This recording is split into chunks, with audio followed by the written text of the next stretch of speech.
Good morning. Last में આપણે વેગમાનમાં ફેરફાર જોયો, બરાબર છે। વેગમાનમાં ફેરફારને અને બળને કંઈક સંબંધ છે એવું આપણને તારણ મળ્યું। હવે ફરીથી થોડીક પ્રસ્તાવનામાં જરૂરી થાય છે, કેમ કે જો આપણી ટેક્સ્ટબુકની અંદર અમુક પેરેગ્રાફ કેવા છે ખબર, જેમાંથી કોઈ ક્વેશ્ચન નથી બનતો, થિયરી નથી બનતી, પણ એમાંથી એમસીક્યુ ઘણા બધા બને છે। તો પેજ નંબર તમારી થિયરીમાં તમે ટેક્સ્ટબુકની અંદર તમારું જે પેજ નંબર 93 છે અને જેમાં મુદ્દો 5.5 અને ન્યૂટનના ગતિનો નિયમ બીજો નિયમ છે એનું હેડિંગ આપ્યું, એમાં શરૂઆતના જે 5 મુદ્દા હતા ને એની આપણે કાલે ચર્ચા કરી હતી। તો હું એનું શોર્ટ રિવિઝન ફરીથી કરાવું છું, પછી ન્યૂટનનો બીજો નિયમ આપણે કરશું। જો સૌથી પહેલાં આપણે એવું જોયું કે જેનું દળ વધારે હોય એ ઝાઝુ ડેમેજ કરે છે, ઝાઝુ નુકસાન કરે છે, અથવા જેનો વેગ વધારે હોય એ ઝાઝુ ડેમેજ કરે છે અથવા નુકસાન ઝાઝુ કરે છે। મતલબ દળ અને વેગ બે સંયુક્ત રીતે ડેમેજ કેટલું થાય છે એની ઉપર આધાર રાખે છે। તો એના ઉપરથી આપણે એક નવી રાશિ બનાવી, વેગમાન, કે દળ ગુણ્યા વેગ એટલે વેગમાન, બરાબર છે।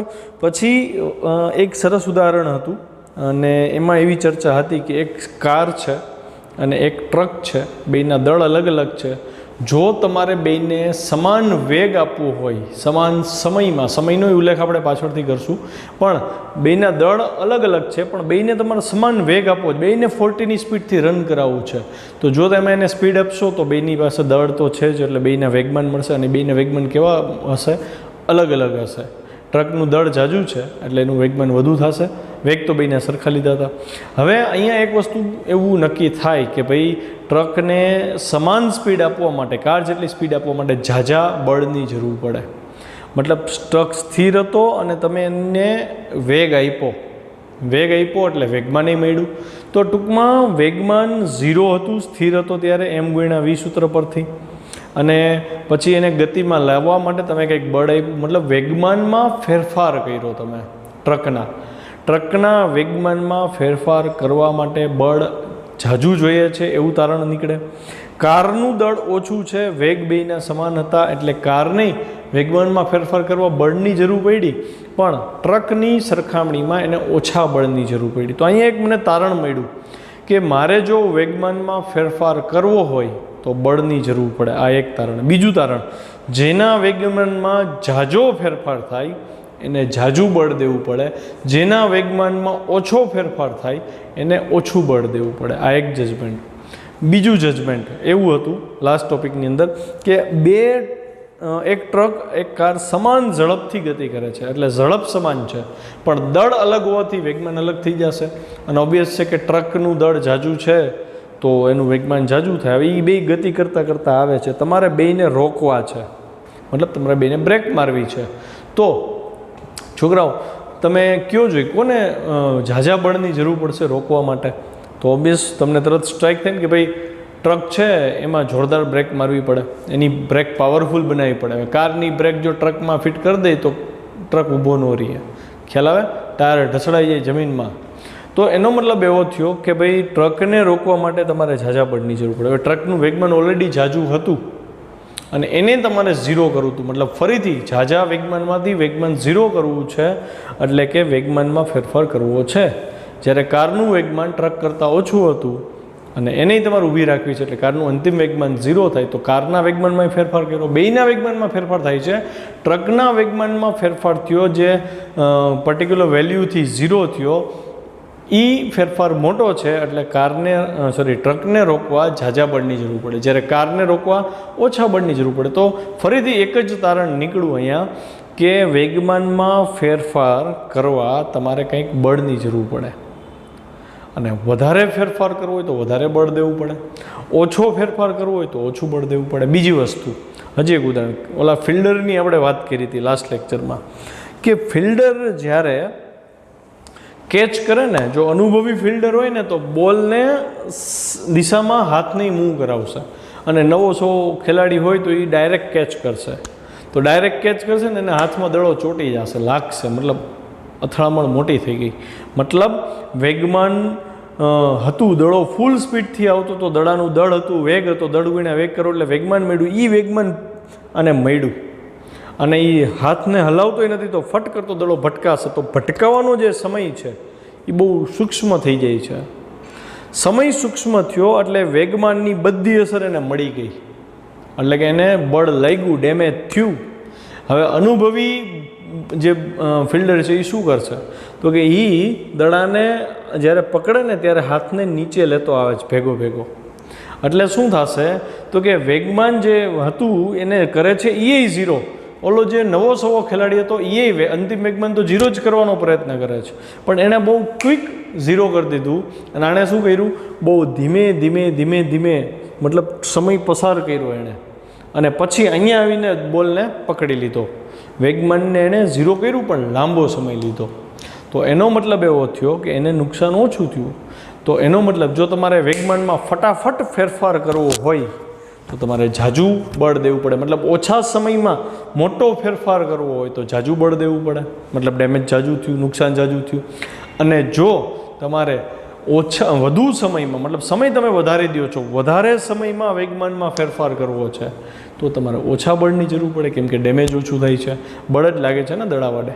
તો ફરીથી એક તારણ નીકળવું અહીંયા કે જે બળ છે એને વેગમાનમાં ફેરફાર રહી સંબંધ છે, અને જે સમય છે વેગમાનમાં ફેરફાર થવા માટેનો સમય એની સાથે પણ સંબંધ છે. ફરીથી બળ જે છે એને વેગમાનમાં ફેરફાર સાથે એક સંબંધ છે, અને વેગમાનમાં ફેરફાર થવાનો જે સમય લાગ્યો એની સાથે પણ બળને સંબંધ છે. જો ફેરફારનો સમય મોટો તો બળ ઓછું લગાડવું પડે, અને જો વેગમાનમાં ફેરફારનો સમય નાનો, ફટ કરતો કેચ કરી લીધો તો હાથને પાછળ લીધા વગર, તો બળ ઝાઝું લાગે, મતલબ ડેમેજ ઝાઝું થાય. ડેમેજ એટલે એક પ્રકારે બળ જ લાગ્યું કહેવાય. તો અહીંયા આ મુદ્દો ક્લિયર થાય. તો ન્યૂટન એવા તારણ ઉપર આવ્યો કે વેગમાનમાં ફેરફાર મોટો તો બળ મોટું થયા. બે સમચલનમાં સમજજો. હું એવું કહી શકું, જો ન્યૂટને જે તારણ આપ્યું કે બળ છે એ વેગમાનમાં ફેરફારના સમપ્રમાણમાં છે. સમપ્રમાણ તો સમજાય ને, એક બાજુ વધે તો બીજી બાજુ વધે. તો આપણે વાત થઈ કે ટ્રકનું વેગમાનમાં ફેરફાર વધારે થાય તો ઝાઝું બળ જોઈ. મને એક સંબંધ મળ્યો ડેલ્ટા પી અને એફ સમચલનમાં છે. ક્લિયર થયું આટલું? બીજો સંબંધ શું મળ્યો તો કે ઓલો ફિલ્ડર જે હતો એણે ઓછો સમય આપ્યો, હાથ એમને એમ રાખ્યો એટલે સમય ઘટી ગયો, ફટ કરતો દડો ફટકાઈ જશે, ધેટ્સ ઇટ. અને જ્યારે બીજો અનુભવી ફિલ્ડર હતો એ દડાને અહીંથી અહીંયા સુધી લઈ આવે છે, મતલબ સમય એણે વધારી દીધો, દડો અહીંયા પૂરો નથી પકડાનો, અહીંયા આવે ને ત્યારે પૂરો પકડાનો. તો અહીંથી અહીંયા આવવાનો જે સમય થયો એ સમય નવા ખેલાડીને જે સમય લઈ ગયો તો એના કરતાં મોટો થઈ ગયો. તો નુકસાન કોને વધારે થયું, અનુભવીને કે ઓલાને? તો કે નવાને. તો નવાએ સમય ઓછો લીધો, તો ઓછો સમય લીધો તો ડેમેજ ઝાઝું થયું, બળ ઝાઝું લાગ્યું. તો સમય ઓછો, બળ ઝાઝું, તો બે વ્યસ્ત ચલનમાં થયા ને, એક ઘટે એક વધે તો વ્યસ્ત ચલન કહેવાય. તો સમય ઓછો થયો તો ન્યૂટને બીજું તારણ એ આપ્યું કે એનો મતલબ એફ છે એ વેગમાનમાં ફેરફારનો જે સમય છે એ ધારો કે ડેલ્ટા ટી કહી દઉં, એના વ્યસ્ત ચલનમાં થાય. આ બે તારણ એને મળ્યા. પછી એણે શું કર્યું ખબર?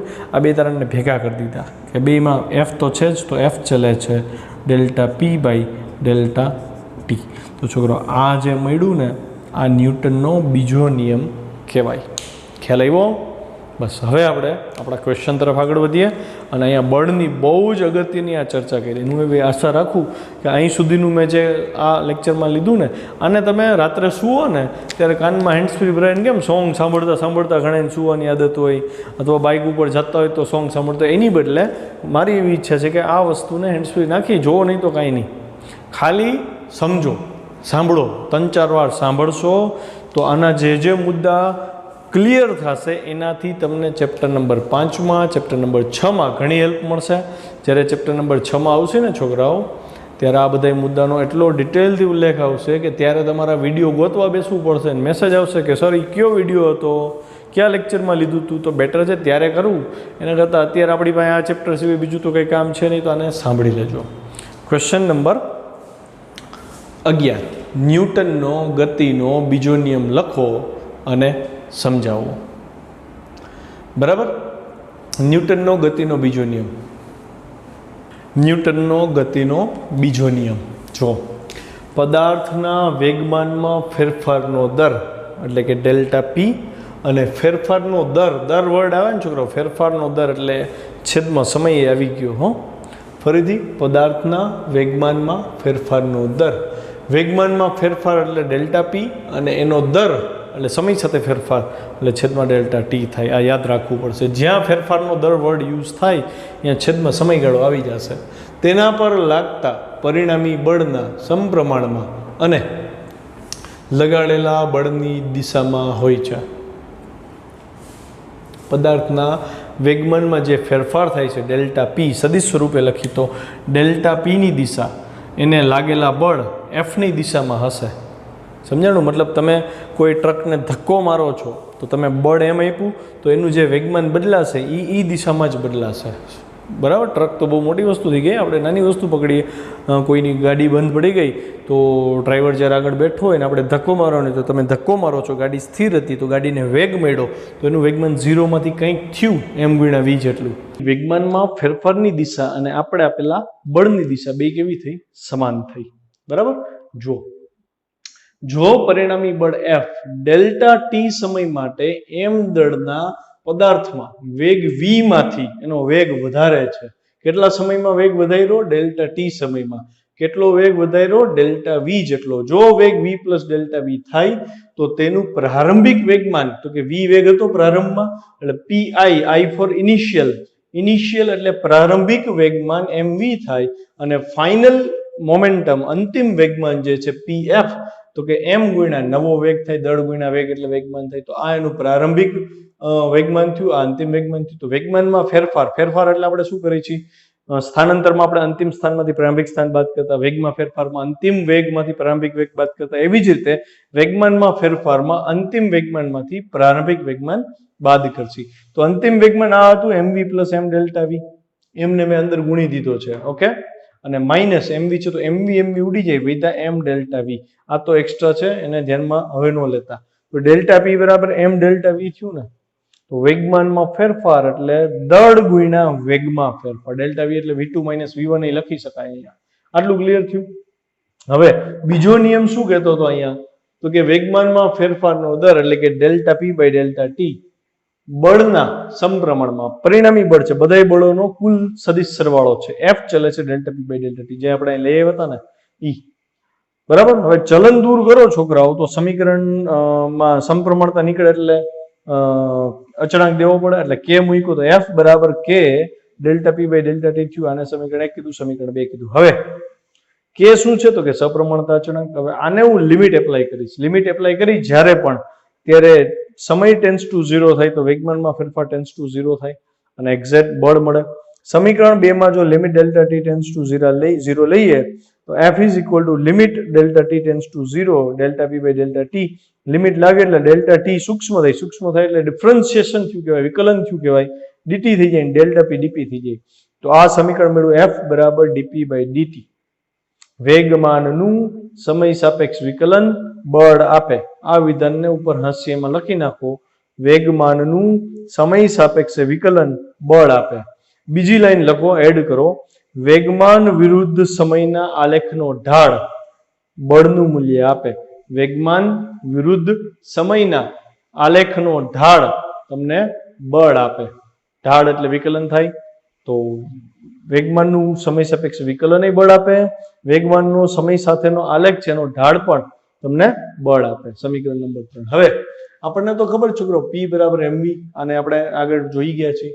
તો હું જે અહીંયા p મળ્યો એ p ની બદલે mv લખી શકું. તો k બરાબર d mv બાય dt થાય. હવે અહીં જો બે રાશિ થઈ, આ રાશિ 1 અને આ રાશિ 2. બે રાશિનો ગુણાકાર છે અને એનું વિકલન છે.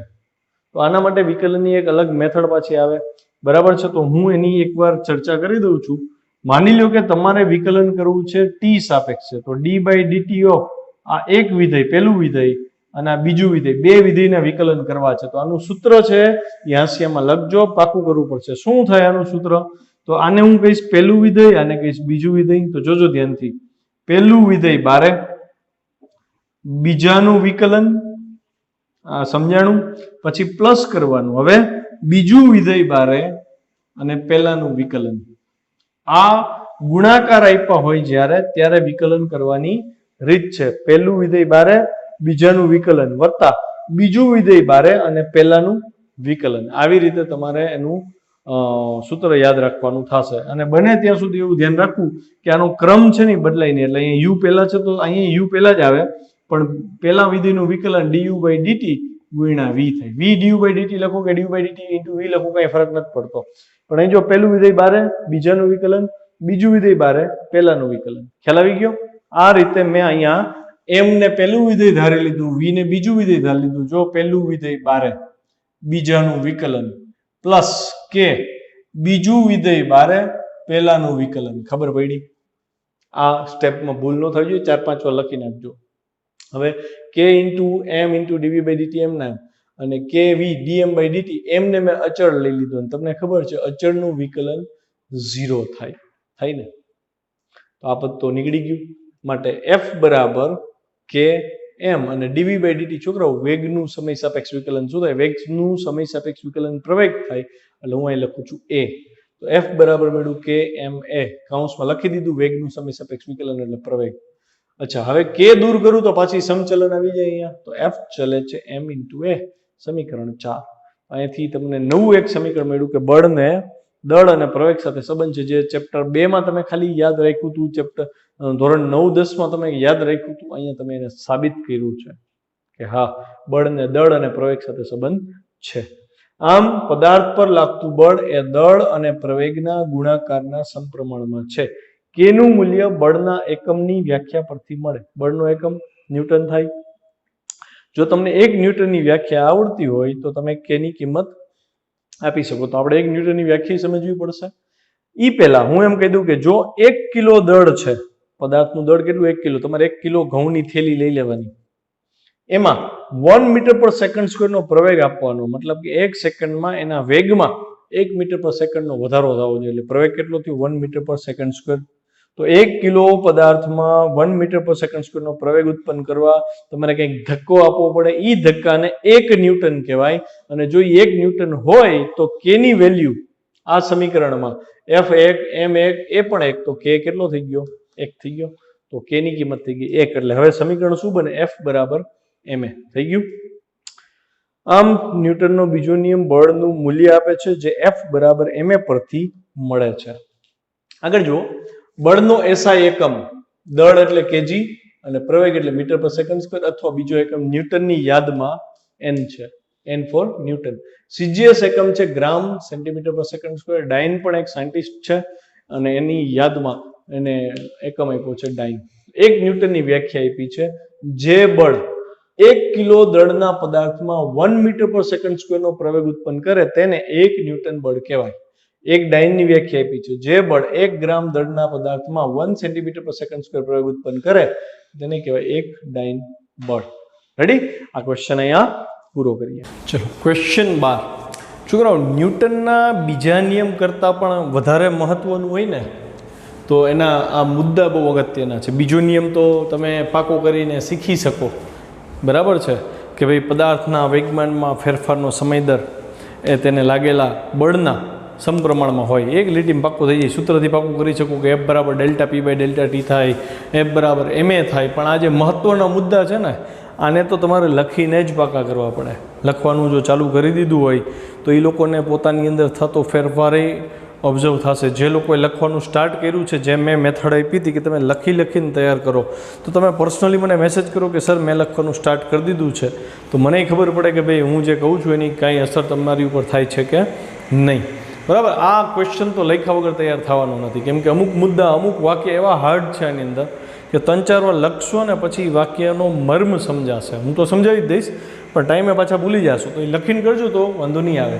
આપણને ખબર છે ન્યૂટનનો બીજો નિયમ F બરાબર dp બાય dt છે. ખબર છે? પહેલો મુદ્દો સમજાવું છું. જો પદાર્થનું દળ અચળ રહેતું હોય તો આપણે આવું તાર્યું F બરાબર ma અને m into delta v by delta t. હવે આને આમ જો તો એમ થાય કે આ દળ અચળ છે એવી ક્યાં ચર્ચા કરી, પણ એના માટે આગલી થિયરી તૈયાર હોય ને તો સમજાઈ જાય. આપણે આવું તાર્યું હતું F is equal to m v અને આ આવી રીતે લખ્યું હતું k into d by dt of mv. યાદ છે?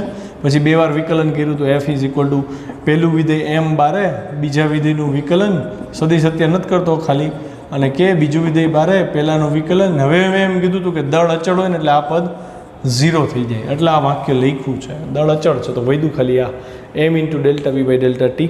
dv બાય dt લખો કે delta v by delta t લખો, શું ફેર પડે? અને કે નથી લખ્યો કેમ કે પ્રાયોગિક રીતે કે આપણે ગોઈતો ને 1 થાય. તો ma બરાબર m into delta v by delta t થયું. આટલું ક્લિયર? હવે ડેલ્ટા વી એટલે V2 માઇનસ V1 છેદમાં ડેલ્ટા ટી લખી શકાય. આ પહેલો મુદ્દો, અગત્યનો મુદ્દો, કે વેગમાં ફેરફાર થાય તો એનો મતલબ બળ લાગુ પડ્યું. વેગમાનમાં ફેરફાર થાય તોય બળ લાગુ પડે. પ્રવેગ ઉત્પન્ન થતો હોય તોય બળ લાગુ પડે. એનો મતલબ બળને પદાર્થના વેગ સાથે, પદાર્થના પ્રવેગ સાથે, પદાર્થના વેગમાન સાથે, વેગમાનમાં ફેરફારના સમય સાથે સંબંધ છે. તો એનો મતલબ હવે ત્રીજું ચેપ્ટર આવ્યું, ચોથું ચેપ્ટર આવ્યું, પાંચમું ચેપ્ટર આવ્યું. અને પાંચમા ચેપ્ટરના MCQ કેવા હશે ખબર છોકરાઓ? એક નિયમનો ત્રીજા ચેપ્ટરમાંથી ઉપયોગ કરવો પડશે, એક નિયમ ચોથા ચેપ્ટરમાંથી ઉપયોગ કરવો પડશે અને એક નિયમ પાંચમા ચેપ્ટરમાંથી ઉપયોગમાં આવે. આ ત્રણેય નિયમનું કોમ્બિનેશન બનાવી અને એક MCQ પૂછશે, પછી તમને આવડશે. આવા આપણે 15 ચેપ્ટર છે. તો દરેક ચેપ્ટરને, એક ચેપ્ટરને બીજા ચેપ્ટર સાથે નાનો મોટો કંઈક તો સંબંધ છે જ. તો આમાં સમજી શકો ને, ઓપ્શનમાં શું ઘટાય, કાંઈ ન ઘટાય, બધું કરી લેવાનું, કાંઈ બાકી નહીં રાખવાનું. ચલો, બીજો મુદ્દો, જો પદાર્થ પર પરિણામી બાહ્ય બળ ન લાગે, F0 થઈ ગયું. જો F0 થાય તો આપણને ખબર છે F બરાબર ma જે તાર્યું હતું આપણે, એમાં F0 હોય તો દળ તો 0 છે નહીં, કે જેથી બેન ગુણાકાર 0 થાય તો પરાણે પ્રવેગે 0 થવું પડે. તો બળ 0, પ્રવેગ 0 થયું. F0 તો A0. અચ્છા, પ્રવેગ 0 હોય તો પદાર્થ નિયમિત ગતિ કરે ને, વેગ કેવો થઈ જાય? અચળ થઈ જાય. એટલે પદાર્થનો વેગ અચળ રહે છે. તો યાદ રાખજો, જ્યારે પદાર્થ ઉપર કોઈ બળ નથી લાગતું ત્યારે પદાર્થનો વેગ અચળ રહે છે, એટલે કે પદાર્થ નિયમિત ગતિ ચાલુ રાખે છે. માની લો કે V0 છે, મતલબ એનો વેગ હતો જ નહીં અને બળ તમે નથી આપતા, તો વેગ અચળ એટલે 0 જ રહેશે, તો મતલબ સ્થિર જ રહેશે. આ તો કંઈક જાણીતું લાગ્યું કે જો બાહ્ય બળની ગેરહાજરી હોય, 0 હોય, તો સ્થિર પદાર્થ સ્થિર રહે છે, અચળ વેગથી ગતિ કરતો પદાર્થ અચળ વેગી ગતિ ચાલુ રાખે. તો ન્યૂટનનો પહેલો નિયમ થઈ ગયો. એનો મતલબ ન્યૂટનના બીજા નિયમને આપણે ઊંડાણપૂર્વક સમજીએ તો એમાં પહેલા નિયમની સાબિતી મળી જાય છે, જો જે ન્યૂટનના પહેલા નિયમ સાથે સુસંગત છે. તો પહેલા નિયમને બીજા નિયમનો આંતર સંબંધ અહીંયા મળી ગયો. પહેલો નિયમ બળની વ્યાખ્યા આપે, સાંભળજો. બીજો નિયમ બળનું મૂલ્ય આપે છે. બરાબર છે? ત્રીજો મુદ્દો, ન્યૂટનનો ગતિનો બીજો નિયમ બળનું મૂલ્ય આપે છે. એવી જ વાત.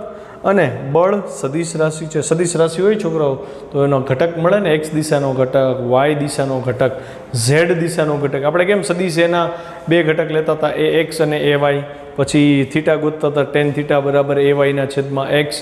પછી આપણે એનું મૂલ્ય લેતા હતા સદિશ એને માનાંકમાં લખીને વર્ગમૂળમાં ax² + ay². પછી ત્રિપરિમાણ હોય તો મોડ ઓફ a બરાબર વર્ગમૂળમાં ax² + ay² + az². તો અહીંયા એની બદલે f કરી નાખ્યો છે ને એને 3 ઘટક મળે, fx, fy, fz. તો એને એ જ નિયમો લાગુ પડે જે સદિશ એને લાગુ પડતા હતા. તો x દિશામાં ઘટક કેમ મળે? તો કે fx બરાબર, અહીં ધ્યાનથી જો આ બેને સદિશ સંબંધ છે, તો આ સદિશ છે, આ સદિશ છે. આ ત્રિપરિમાણમાં હોય તો આની ત્રિપરિમાણમાં થવું પડે. આનો x દિશાનો ઘટક લો, તમારે આનો x દિશાનો ઘટક લેવો પડે. આને કેમ fનો x ઘટક છે fxથી વર્તાય, તો p નો x ઘટક pxથી દર્શાવવાનો. એટલે અહીં શું બન્યું? fx બરાબર dpx/dt. ખબર પડી? અચ્છા, પ્રવેગ સદિશ છે તો એ ત્રિપરિમાણમાં હોય તો એને ax, ay, az ઘટક હોય, તો અહીંયા આનો x ઘટક લો તો આનો x ઘટક આવે. એટલે fx બરાબર dpx/dt બરાબર max. બહુ અગત્યનું રિઝલ્ટ છે. બરાબર છે? ઘણીવાર એવું થશે કે તમારે એક ઘટકની અલગથી ચર્ચા કરી, મતલબ વિકલન કરી કે એવી રીતે તમારે બળ શોધવાનું થશે. તો આખું ગોતવા જાવ એને કરતાં આ ઇઝી પડે. પછી y દિશામાં ઘટક fy dpy/dt may, ઘટક fz dpz/dt maz, જ્યાં px x દિશામાં વેગમાન, py y દિશામાં વેગમાન, pz z દિશાનું વેગમાન છે.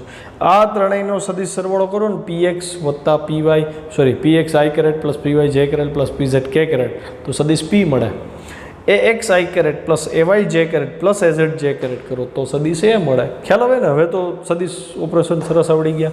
આ તો છેલ્લો મુદ્દો છે એન્ડમાં, આમાં એમ નહોતું એટલે લખ્યું. હવે ત્રીજા મુદ્દાને જ આગળ વધારી કે આનો અર્થ તો એવો થયો કે બળ અને વેગ વચ્ચે ધારો કે કંઈક ખૂણો છે, કેમ કે ત્રિપરિમાણમાં છે fx અને dpx/dv અને dt. તો હું આ સંબંધ ઉપરથી એવું કહી શકું કે જોજો ધ્યાનથી, ડાયાગ્રામથી સમજાવું કે પદાર્થ v વેગથી આ દિશામાં જાય છે, પદાર્થનો વેગ આ દિશામાં છે, ઓકે. અને માની લો કે તમે એને બળ આ દિશામાં લગાડ્યું, f બળ તમે આ દિશામાં લગાડ્યું, તો તમે વેગ v ના બે ઘટક વિચારો, જોજો ધ્યાનથી. તો એક ઘટક આ દિશામાં, તો આનું એક્સ દિશા કહી દો તો વીનો આ દિશામાં ઘટક વીએક્સ ઘટક થાય, પ્રક્ષેપ ગતિમાં શીખાતા આવા ઘટક. તો અને બીજો ઘટક તમે અહીંથી લંબ દોરો તો આ મળ્યો, આ ઘટક થયો, આ ઘટકને વી વાય કહેવાય. તો સદિશ વીના બે ઘટક મળ્યા, વી એક્સ આઈ કેરેટ અને વી વાય જે કેરેટ. હા કે ના?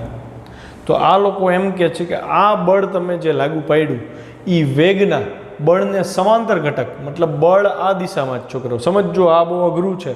બળ આ દિશામાં છે તો પ્રવેગ આ દિશામાં થયો, કેમ કે બળ અને પ્રવેગની દિશા સમાન થાય આ સૂત્ર પરથી. બળની દિશા એ જ પ્રવેગની દિશા, તો પ્રવેગ આ દિશામાં થયો ને. તો આપણે ચોથા ચેપ્ટરમાં એન્ડમાં જ્યારે મેં કોમ્પિટિટિવના લેક્ચર સેટ કર્યા હતા એમાં મેં છેલ્લે એવું કીધું હતું કે જો વેગ અને પ્રવેગ સમાંતર હોય તો વેગનું મૂલ્ય વધે. યાદ આવ્યું? જો વેગ અને પ્રવેગ સમાંતર હોય તો વેગનું મૂલ્ય વધે. એ મૂલ્યને આપણે એ પેરેલલથી દર્શાવ્યું હતું. અહીંયા તમે જોઈ શકો એફ આ દિશામાં છે, પ્રવેગ આ દિશામાં થાય એટલે વીએક્સમાં વધારો થશે. શેમાં વધારો થશે? બળની દિશામાં વેગના ઘટકનો. આ બળ છે, પછી અહીં લંબ લીધો એટલે આ વેગનો ઘટક મળ્યો, તો બળની દિશામાં જે વેગનો ઘટક છે એમાં ફેરફાર થશે. એ વિધાન અહીં લખ્યું છે. જો આનો અર્થ એવો થાય કે બળ અને વેગ વચ્ચે જો કંઈ ખૂણો હોય તો બળની દિશામાં, એટલે કે આ એફની દિશામાં વેગનો ઘટક, તો કે એની વેગની એફની દિશામાં વેગનો ઘટક વીએક્સ છે એમાં બદલાવ આવશે. અને બીજી વસ્તુ કે જે લંબ ઘટક છે, બળની દિશાને લંબ ઘટક છે એમાં બદલાવ આવતો નથી, એટલે આ જે મૂલ્ય છે એ અચળ રહેશે. બીજી ખાસ વસ્તુ, પીડીએફ ફાઇલમાં આ મુદ્દાને, એટલે કે આવડો જે મુદ્દો છે એ ખોટો લખ્યો છે, એમાં ભૂલ છે, એને વાંચતાય નહીં ભૂલમાંય. એ મુદ્દાને કાઢી નાખજો, એની બદલે આ મુદ્દાને એન્ટ્રી આપવાની છે. ખાસ કહું છું, આ મુદ્દો લખજો. પીડીએફ ફાઇલમાં આંધળું ક્યાં કરીને એમાં લખ્યું એમ લખી નહીં નાખવાનું. ક્યાંક નાની મોટી એવી મિસ્ટેક હોય, આ મુદ્દાને એમાં ઇમ્પ્રૂવ કરી અને તમારે લખવાનું રહેશે. ખ્યાલ આવ્યો? ચલો, દાખલા તરીકે પ્રક્ષિપ્ત ગતિમાં ગુરુત્વ બળ. હવે જો આનું એક ઉદાહરણ આપું. પ્રક્ષિપ્ત ગતિ તો તમને યાદ છે. પ્રક્ષિપ્ત ગતિમાં શું થતું હતું કે આ પ્રક્ષિપ્ત ગતિનું ઉદાહરણ લઈએ આપણે, પદાર્થને ફેંકતા આવી રીતે. તો ગુરુત્વ બળ કેમ લાગતું? તો કે નીચે આ ગુરુત્વાકર્ષી બળ છે. વેગ કેમ હતો? તો કે v0 આમ હતો. આના બે ઘટક લેતા હતા આપણે, યાદ છે? તો v0x અને આ v0y. તો તમે એવું કહી શકો ને કે બળની દિશા કઈ છે? y અક્ષ ઉપરની દિશા છે બળની, અને v0y એ y અક્ષ ઉપર છે. આ બેની દિશા એક જ થઈ, મતલબ એક જ પરિમાણ થયા y. તો આપણે એવું ભણ્યા હતા કે v0y સમય સાથે બદલાય છે. કેમ? તો કે ગુરુત્વ બળ નીચે છે ને. જ્યારે આપણે એવું ભણ્યા હતા કે v0xમાં કાંઈ ફરક નથી પડતો. યાદ છે? v0x અચળ છે કોઈ પણ જગ્યાએ. કેમ? તો કે જો બળ અને વેગનો ઘટક, જે વેગનો ઘટક બળને લંબ હશે એમાં કાંઈ ફરક નહીં પડે. જો અહીં લખ્યું છે બળને લંબ વેગનો ઘટક બદલાતો નથી. તો આ બળ વેગનો એને લંબ ઘટક બે વચ્ચે લંબ થયા, તો આમાં જો કાંઈ ફેરફાર આવતો નથી. પણ બળની દિશામાં અગર વેગ છે તો એ વેગના મૂલ્યમાં ફેરફાર કરશે. આ મુદ્દાને 3-4 વાર રિવાઇઝ કરીને જોજો.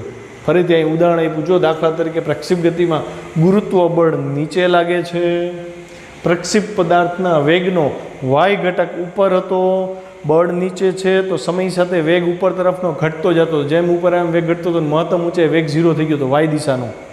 હવે ગુરુત્વ બળને લંબ ઘટક કોણ છે? તો કે ગુરુત્વ બળ નીચે છે, લંબ ઘટક v0x છે. એમાં કોઈ જ બદલાવ આવતો નથી, જે ઉપરના વાક્ય સાથે બંધ બેસતું આવી ગયું. ચોથો મુદ્દો, ન્યૂટનનો બીજો નિયમ આપણને ખબર છે, F = dp/dt = ma. આ શું છે? તો કે કોઈ એક કણ ઉપર લાગતું બળ છે. આ સૂત્ર કોને લાગુ પાડી શકો? તમે કોઈ એક કણને લાગુ પાડો છો. જ્યાં F શું છે? તો કે એ કણ ઉપર લાગતું બળ છે. P શું છે? તો કે કણનું વેગમાન છે. અને એ શું છે? તો કે કણનો પ્રવેગ છે. બરાબર છે? એટલે આ બીજો નિયમ તમે કોઈ એક કણ ઉપર લાગુ પાડો છો. પછી કણની સંકલ્પના એમાં પાછી કામ કરે કે જો બે પદાર્થ વચ્ચેનું અંતર બે પદાર્થના સાઇઝ કરતાં બહુ જ વધારે હોય તો એ બે પદાર્થને તમે કણ તરીકે ધારી શકો. તો સૂરજ અને પૃથ્વીને એના અંતરની સરખામણીએ કણ કહી શકાય. બીજી વસ્તુ આ લોકો એમ કહે છે કે જો દ્રઢ પદાર્થની વાત કરીએ, દ્રઢ પદાર્થ કોને કહેવાય એની આછી પાતળી ચર્ચા કરી લઈએ આપણે. બાકી ચેપ્ટર 7માં તમારે ડિટેલમાં દ્રઢ પદાર્થ ભણવાનો આવશે. દ્રઢ પદાર્થ એટલે છોકરા એવો પદાર્થ કે એને તમે બહારથી બળ આપો, ગમે એ કરો, પોતાના આકારમાં કોઈ ફેરફાર કરતો નથી. માની લો કે તમને હું એક લોખંડનો ટુકડો આપું છું તો તમારે એને બહારથી બળ આપવાનું છે, તો સાદા બળો આપો તો તમે એનામાં કંઈ ફેરફાર કરી શકશો નહીં કરી શકો. તો એ પદાર્થને દ્રઢ પદાર્થ કહેવાય. સારી વ્યાખ્યા આપીએ તો કે એવો પદાર્થ કે જેના દરેક પાર્ટિકલના સ્થાન અચળ રીતે જળવાઈ રહેતા હોય, મતલબ પાર્ટિકલ્સ પોતાની જગ્યાએથી હલી શકતા નથી, સ્થિર પડ્યા છે, એક જગ્યાએથી બીજી જગ્યાએ જતા નથી, તો એવા પદાર્થને દ્રઢ પદાર્થ કહેવાય. વાસ્તવમાં આવો કોઈ પદાર્થ છે નહીં, કેમ કે એ જ લોખંડને જો ઊંચા તાપમાને ગરમ કરવામાં આવે તો એ લિક્વિડ બની જાય છે અને એના સ્થાન બદલે છે. આ રૂમની દિવાલો આપણે માનીએ તો ઈંટ વર્ષો સુધી એક ઈંટ જ્યાં પડી છે ત્યાં જ પડી રહેવાની, તો રૂમની દિવાલ દ્રઢ પદાર્થ થઈ, કેમ કે એને બાહ્ય બળ આપો, ધક્કો આપો તો એ પોતાનું સ્થાન બદલતી નથી, તો એ દ્રઢ પદાર્થ છે. પણ જો અહીં રિકન્સ્ટ્રક્શન કરવું હોય તો તમારે એ દિવાલને તોડી નવી દિવાલ બનાવવાની થાય. નવી દિવાલ બનાવો એટલે મૂળ દિવાલનું સ્થાન બદલું કહેવાય ને, દરેક ઈંટુનું સ્થાન બદલું કહેવાય. તો એવા કિસ્સામાં એ પાછો દ્રઢ પદાર્થ થતો નથી. એટલે વિશ્વમાં ખરેખર દ્રઢ પદાર્થ છે જ નહીં, પણ અમુક સર્કમટેન્સીસમાં, અમુક મર્યાદિત રીઝન ધારીને કે ભાઈ આટલું ઝાઝું બળ ન લગાડી ત્યાં સુધી એ દ્રઢ પદાર્થ છે, તો આવું આપણે એક્સેપ્ટ કરીને ચાલી શકીએ. તો દ્રઢ પદાર્થના કિસ્સામાં બળ લાગુ પડે છે, બીજો નિયમ એને લાગુ પડે છે. અને એ બધું બળ આખા પદાર્થ ઉપર નહીં, પણ એ પદાર્થનું જે દ્રવ્યમાન કેન્દ્ર હોય એના ઉપર આધાર રાખે. તો તરત સવાલ એ થાય કે ભાઈ દ્રવ્યમાન કેન્દ્ર એટલે શું? તો તમને એનું ઉદાહરણ આપું. માની લો કે આ બુક છે, એને હું આવી રીતે પકડું છું, જોજો ધ્યાનથી, 3 ફિંગરથી પકડીશ. હું ત્રણેય ફિંગરને ધીમે ભેગી કરી દઉં તો મને એક બિંદુ એવું મળ્યું કે જ્યાં આખી બુક બેલેન્સ થઈ ગઈ છે. આ બુક અત્યારે સ્થિર છે છોકરો, તો હું એવું કહી શકું કે આ બુક ઉપરના બધા બળોનો સરવાળો 0 હોવો જ જોઈએ. કેમ? તો કે સ્થિર છે એટલે નેટ ફોર્સ 0 હોય, આની પર જેટલા પણ બળ લાગે છે બધા બળનો ટોટલ સરવાળો 0 થયો. બુકને અમુક મર્યાદામાં આપણે કહી દઈએ કે ચાલો દ્રઢ પદાર્થ છે, એનું સ્થાન નથી, એના કણો બધા પોતપોતાનું સ્થાન જાળવી રાખે છે. તો હું કહું ને, એક બુક ઉપર જે બળ લાગે છે ગુરુત્વ બળ નીચે લાગે છે, એક મારી ફિંગર્સ એને ઉપર તરફ બળ લાગે છે જેને આપણે લંબ બળથી ઓળખી છીએ. તો લંબ બળ અને ગુરુત્વાકર્ષી બળ એ સમાન થવું જ પડે, કારણ કે બુક સ્થિર છે. તો એ જે બળ લઈ ગયા એ આખા બુક ઉપર લાગે જોવો જોઈએ, નથી લાગતા. મેં જે લંબ બળ આપ્યું એ એક જ બિંદુ ઉપર લાગ્યું, જે બિંદુ ઉપર એ બળ લાગ્યું એ બળને એનું દ્રવ્યમાન કેન્દ્ર કહેવાય. જ્યાં બેલેન્સ મોડમાં આવ્યું ને આવી રીતે, બરાબર. ફરીથી તમે કરી શકશો, ત્રણેય ફિંગર ધીમે આમ ફિક્સ કરતા જાઓ, ભેગી કરતા જાઓ, એની મેળે એવા જ બિંદુ આવશે કે જ્યાં બુક છે એ સંતુલનમાં પડી હતી. તો આ જે બિંદુ મળ્યું ને છોકરો, આને કહેવાય સેન્ટર ઓફ માસ, દ્રવ્યમાન કેન્દ્ર. તમે આને કોઈ પણ બળ લગાડો એ બધાય બળ છેલ્લે તો એને યાદ લાગવાના. સમજો ભાઈ? માની લો કે હું અહીંથી બળ લગાડીશ, અહીંયા જો 2 બળ હું અહીંયા લગાડીશ ને તો એ જે વજન ફીલ થઈ મારી ફિંગર ફીલ કરે છે.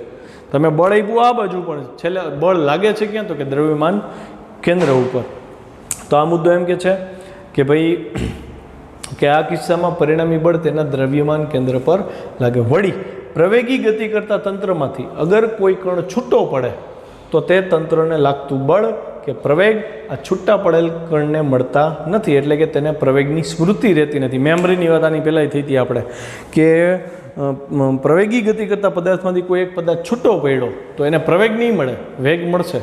વેગ લઈને છૂટો થઈ જશે, એની ઉપર કોઈ બળ, જે પદાર્થમાંથી છૂટો પડ્યો એને જે બળ હતું એ બળ આને નહીં મળે. ખ્યાલ? કેમ કે એમાંથી છૂટો પડી ગયો. ઉદાહરણ દીધું, ટ્રેનમાંથી ચાલુ ગાડીએ ઠેકડો મારી દઈ તો ટ્રેનનો વેગ આપણને મળી જશે, પણ ટ્રેનને અગર એક્સેલેટર મારેલું હોય અને એનો જે પ્રવેગ હશે એ આપણને મળતો નથી, કેમ કે પદાર્થ પ્રવેગની સ્મૃતિ રાખતો નથી, એને પોતાના હિસ્ટ્રીમાં રસ નથી. જ્યારે હવે એ હવામાં આવ્યો ત્યારે એને ગુરુત્વ પ્રવેગ અનુભવાય છે તો એ એને લાગશે, કેમ કે એની તાત્કાલિક પરિસ્થિતિ છે, તત્કાલીન અવસ્થા છે. તત્કાલીન અવસ્થામાં જે પ્રવેગ લાગે છે એ અવસ્થામાં એની ઉપર કેટલું બળ લાગે છે એના ઉપરથી નક્કી થાય. ટ્રેનમાં હતો ત્યારે એની ઉપર 2 બળ લાગતા હતા, એક ગુરુત્વાકર્ષી બળ અને એક ટ્રેનનું બળ. તો એ બેયને લીધે એની ઉપરનો જે પરિણામી બળ હોય એને લીધે એનો પ્રવેગ અલગ હોય. ઠેકડો માર્યા પછી ટ્રેનનું બળ એને મળતું બંધ થઈ ગયું, બળ મળતું બંધ થઈ ગયું તો પ્રવેગ થોડો મળશે એને. ખ્યાલ આવે એવી વાત છે.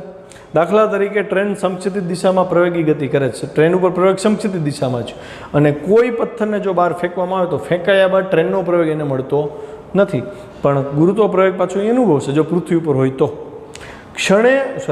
આ મુદ્દો હવે છેલ્લું. વળી બળ એ સ્થાનિક વિધેય છે. સ્થાનિક વિધેય કેવી રીતે જુઓ? એટલે કે તે અવકાશના આપેલ સ્થાને, માની લો કે અવકાશના આપેલ સ્થાન એટલે પછી 3 ડાયમેન્શનની વાત છે, સ્પેસની વાત નથી. કોઈ પણ જગ્યાએ બળનું મૂલ્ય છે તમારે શોધવું હોય તો એ ક્ષણે પદાર્થનો પ્રવેગ શું છે એ જોઈ લ્યો. એ પ્રવેગ અને દળનો ગુણાકાર કરો એટલે એ ક્ષણે તમને બળ મળશે. પણ હું એમ કહું 1 કલાક પછી એ જ બળ હશે કે એ જ પ્રવેગ હશે? નહીં, એ ભૂતકાળ તો ભૂલી જવાનું. કેમ? તો કે પ્રવેગ છે એને સ્મૃતિ રહેતી નથી. તેથી પ્રવેગ એ બળ પરથી નક્કી થાય છે, તેની ગતિના ઇતિહાસ પરથી નહીં. તો આ થયો ન્યૂટનના બીજા નિયમના મહત્ત્વના મુદ્દાઓ. જરૂર પડે તો આ ક્વેશ્ચનને 2-3 વાર રિપીટ કરીને જોજો, બહુ અગત્યનો છે. બાકી આવતીકાલે.